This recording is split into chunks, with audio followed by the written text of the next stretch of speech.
Like you had this intensity in your face. Of course, you are a baller, a pure shooter. Were you feeling anything different tonight? You were almost flawless from the three-point line. I think I was probably focused. I didn't play. I didn't shoot the ball very well first game. We all have pride, right? I'm not come out and play better the second game. So, yeah, I think I was probably pretty focused. And I got knocked down a couple shots early, which was great. For both of you, they hadn't started well in this series and in the last few games, so it was a point of emphasis for the Celtics to come out fast. You were able to totally stop that. I wonder if that was a point of emphasis for you, and how were you able to do that? Well, man, I think we've been talking a lot about a 48-minute game. In the beginning is part of that 48 minutes. We've gotten off to some really great leads in this series in the first quarter, and we'd like to keep that going. I don't know what the first quarter was, 24-7. It's great, especially at home. But I think we probably been a little more focused on the second halves. Our defense hasn't been quite as tight, so we got to keep on getting better, playing with the lead. But I don't know if there was any extra emphasis on the start. I think we just been talking a lot about a 48-minute game.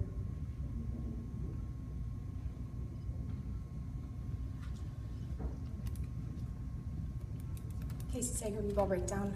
You guys are actually dead even in the final three quarters of the game, 65-65. How are you able to keep them from ever finding the momentum that they found in the first game? Go ahead, Thabo. Well, I think we all knew it was a big game. I think the start of the game, definitely gave everybody the energy. The second unit, when we came in, I think we did a pretty good job, just try to maintain that lead, and at some point, especially in the second half, I think we were just focused, knowing that it was a big half. We didn't want to lose that lead, just like in game one. So we did a pretty good job of that. Yeah, just curious. It appeared early that they were letting a lot of stuff go, that it was kind of physical, and I'm just wondering, did it take a while to adjust to that, to know I'm going to get hit if I go down, but let's keep playing? I think we talked earlier about, just not letting any of that affect us, and I thought we felt like both teams were getting the same calls. I thought it was a well-officiated game. So you just got to adjust to it as fast as you can. Hopefully, having this group in through a few playoff rounds together, we can adjust that a little bit quicker. But yeah, we try not to let that take us out of anything we were doing.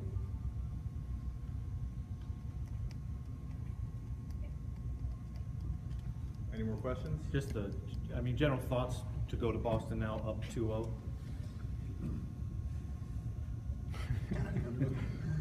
I think Game 3 is going to be the toughest game of the series so far, for sure. And Boston has a lot of pride. There's a lot of pride just in the Celtics, in the logo, in the uniform, in the history. There's like a superpower in it almost, you know what I mean? And so I know that their fans are amazing. It's a great sports town. It's going to be rocking. They're going to have to come out and give us their best shot, and we know that we have to be ready for that.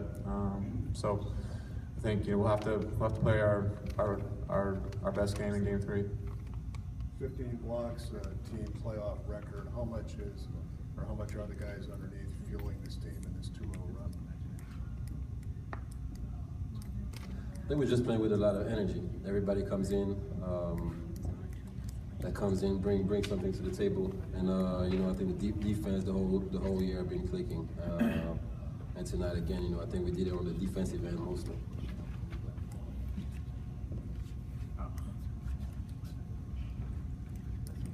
Any more questions, anyone? All right. Thank you, Kyle. Thank you, Thabo. That's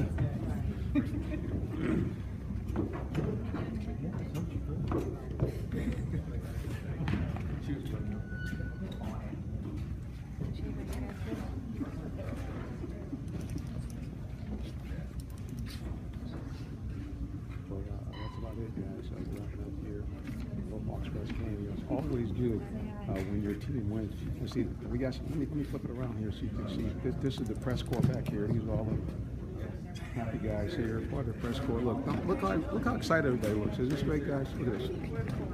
Here's our press corps. See, here's my man from Hawks Beat. The excitement is just dripping. There you go. Guys, locker room's still open. That's the end of the podium for tonight. All right, guys, that's it. It's a wrap. That's the end of the road for you guys. Safe travels. Everybody's going home happy, guys. Hawks are up 2-0. Always a beautiful thing. All right, that was a post game, so you guys can see it right here. Garen.